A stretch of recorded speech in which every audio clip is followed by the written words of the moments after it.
আমরা এখন দিল্লির রাস্তাতে হেঁটে চলেছি। আমার পেছনে যে একটা গেট দেখা যাচ্ছে না, এটা হচ্ছে দিল্লির আরেকটা গেট।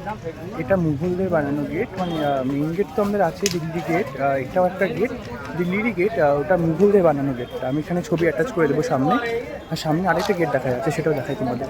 আমার সামনে যে আরেকটা গেট আসছে, ইয়ে সামনেওয়ালা যে গেট এই গেটটা কোন গেট বল? এটা কেলা ছিল, এটা কেল্লা?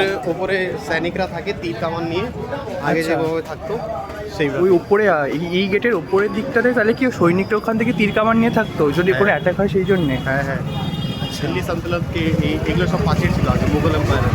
আশেপাশে এগুলো সব প্রাচীর ছিল? হ্যাঁ, এটা পুরো প্রাচীর তো এটা প্রাচীর? হ্যাঁ, আরও আছে এরকম সামনে? অনেক আছে। এটা এইভাবে আচ্ছা, এই দেখো, ব্যাস এটুকুই থাকে। এটা সামনে আরও আছে। পুরনো দিল্লির রাস্তায় চলতে চলতে আমরা পৌঁছে গিয়েছিলাম সেখানের 100 বছরের পুরনো লস্যির দোকানে। Very tasty. 100 ইয়ার্স, 100 বছর পুরানা দোকানের লস্যি খাচ্ছি।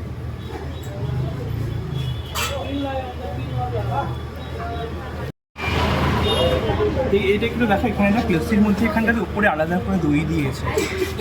দই তো? এটা দই না, এটা মালাই। আচ্ছা,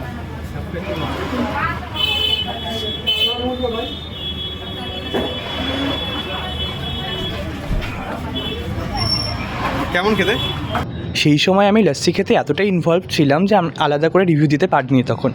আসলে সেই লস্যিটা এতটাই ভালো ছিল, এতটাই রিফ্রেশিং, এতটাই অরিজিনাল আর পিওর ছিল, সেটা সবসময়ই আমার মুখে লেগে থাকবে। এতটাই ভালো ছিল, এতটাই রিফ্রেশিং ছিল এই লস্যিটা। আজকে দিল্লি সফরটা এটুকুই থাক, কাল আবার দেখা হচ্ছে।